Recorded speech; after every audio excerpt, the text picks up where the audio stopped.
Assalamualaikum warahmatullahi wabarakatuh. Saya Willy Cynthia Anggun dengan NPM 2401111074.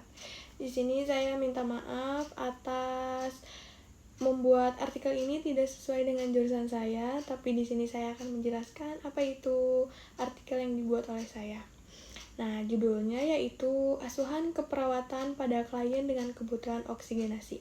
Ini tugas kedua dari artikel ilmiah, yaitu ada abstrak. Abstrak yaitu oksigen merupakan unsur vital yang diperlukan untuk proses metabolisme seluler, pembentukan energi, dan fungsi organ vital seperti jantung dan otak. Pembahasan lebih lanjut tentang dinamika kebutuhan oksigen dari inferensi yang efektif diperlukan untuk terus meningkat pemahaman kita tentang bagaimana menjaga dan meningkatkan kesehatan sistem pernapasan manusia. Kata kuncinya ada 3, yaitu oksigenasi, pemenuhan, dan pernapasan. Nah, pendahuluannya di sini dibuat oleh Hidayat dan Uliyah 2005 menulis bahwa oksigen merupakan salah satu kebutuhan yang diperlukan dalam proses kehidupan karena oksigen sangat berperan dalam proses metabolisme tubuh. Kebutuhan oksigen di dalam tubuh harus terpenuhi karena apabila berkurangnya maka akan terjadinya kerusakan pada jaringan otak dan apabila berlangsung lama akan menyebabkan kematian. Proses pemenuhan kebutuhan oksigen pada manusia dapat dilakukan dengan cara pemberian oksigenasi melalui saluran pernapasan, pembebasan jalan nafas dari sumbatan yang menghalangi masuknya oksigen, memulihkan dan memperbaiki organ pernapasan agar berfungsi secara normal, yaitu dari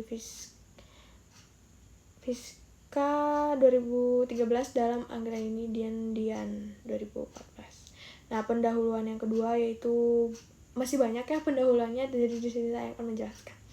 Berdasarkan riset yang dilakukan oleh Saryono dan Widianti 2010, pemberian oksigen berupa pemberian oksigen ke dalam paru-paru melalui saluran pernapasan menggunakan alat bantu oksigen dapat melalui 3 cara, yaitu ada melalui kateter nasal, kanalunasal, dan masker oksigen.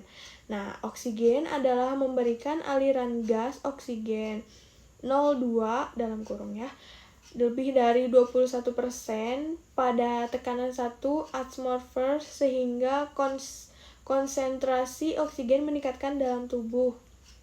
Nah, dari Kristina 2013 dalam Budia Sarapati 2016. Nah, di sini saya sudah menjelaskan dari siapa-siapanya yang saya tulis di artikel ilmiah saya ini. Nah, ada lagi mengutip dari Mubarok dan Cayanti 2007 bahwa oksigenasi adalah proses penambahan oksigen dalam sistem kimia dan fisika. Oksigen dalam kurung 02 merupakan gas tidak berwarna tapi tidak tidak berbau yang sangat dibutuhkan dalam proses metabolisme sel. Sebagai hasilnya terbentuklah karbon dioksida, energi, dan air. Penambahan karbon dioksida yang melebihi atas normal pada tubuh akan memberikan dampak yang cukup bermakna terhadap aktivitas sel. Dari Rossi 2012 dalam Budia Surapati 2016. Nah, di sini ada lagi ya, merujuk dari penelitian yang dilakukan oleh Elizabeth J. Corvin 2009 bahwa sistem pernapasan berperan penting untuk mengatur pertukaran oksigen dan karbon dioksida antara udara dan darah. Oksigen diperlukan oleh semua sel untuk menghasilkan sumber energi. Adenosine trifosfat atau dalam kurung ATP. Karbon dioksida dihasilkan oleh sel-sel yang secara metabolisme aktif dan membentuk asam yang harus dibuang dari tubuh. Untuk melakukan pertukaran gas, sistem kardiovaskuler dan sistem respirasi untuk bekerja sama. Sistem kardiovaskuler bertanggung jawab untuk perfusi darah melalui paru. Sedangkan sistem pernapasan melakukan dua fungsi, yaitu terpisah ventilasi dan respirasi. Dari Wahyu 2012 dalam Budia Surapati 2016. Nah, di sini ada pembahasan. Pembahasan yang pertama ada pemberian oksigen, yaitu ada dalam pemberian terapi oksigen dibagi menjadi dua teknik, yaitu ada sistem aliran rendah dan aliran tinggi. Nah, yang kedua ada asuhan keperawatan pada pasien dengan kebutuhan oksigenasi, yaitu ada 5 macam, yaitu ada pengkajian dan diagnosa dan inferensi keperawatan, dan keempat ada implementasi, yang kelima ada evaluasi. Yang ketiga ada peran perawat dalam memenuhi kebutuhan oksigenasi.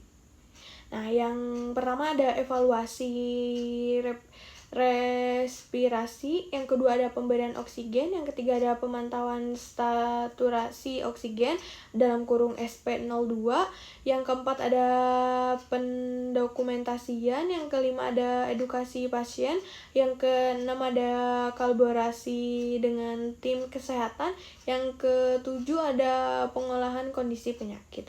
Nah, di antara yang tiga ini, yaitu yang saya sebutkan tadi, itu masih banyak artikel-artikel lain ya, bukan artikel sih maksudnya, masih banyak dari isi tiga ini tuh masih banyak pembahasan, tapi di sini saya secara singkat saja yang saya jelaskan ya. Nah, dari pembahasan tadi ada kesimpulannya saya di sini akan menjelaskan. Pemenuhan kebutuhan oksigen pada pasien merupakan hal krusial dalam dunia medis untuk memastikan fungsi organ-organ tubuh yang optimal. Yang kedua, terdapat berbagai metode dapat digunakan untuk memberikan oksigen pada pasien melalui dari masker oksigen hingga ventilator mekanis, pemilihan metode tergantung dan pada tingkat keparahan kondisi pasien. Nah, yang terakhir ya saya evaluasi secara berkala membantu dalam menyesuaikan terapi oksigen sesuai dengan kebutuhan pasien.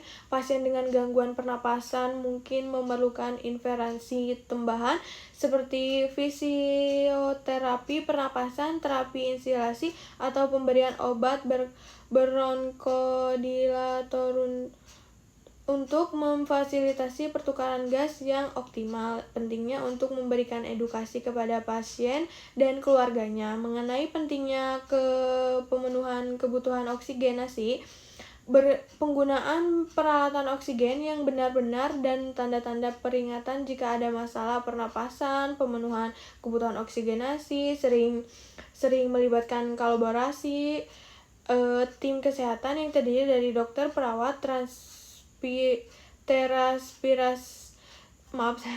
terapi pernapasan, dan ahli lainnya.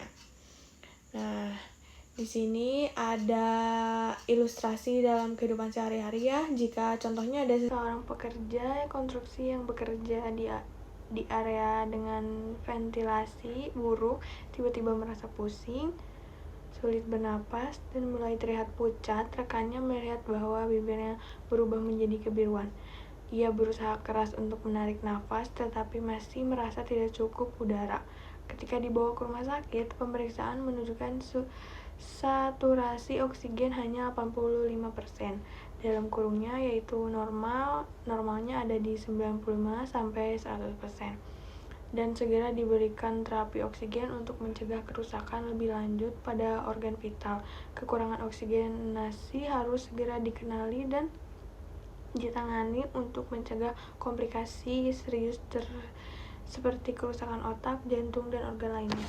Nah, di sini ada beberapa fotonya ya, contohnya yang seperti oksigen tuh ada 3, yang ada pokoknya bisa dilihat ada 3. Nah, yang terakhir, let's work together. Thank you dari saya, terima kasih banyak atas perhatian, dan selebihnya mohon maaf jika ada kekurangan. Wassalamualaikum warahmatullahi wabarakatuh. Bye.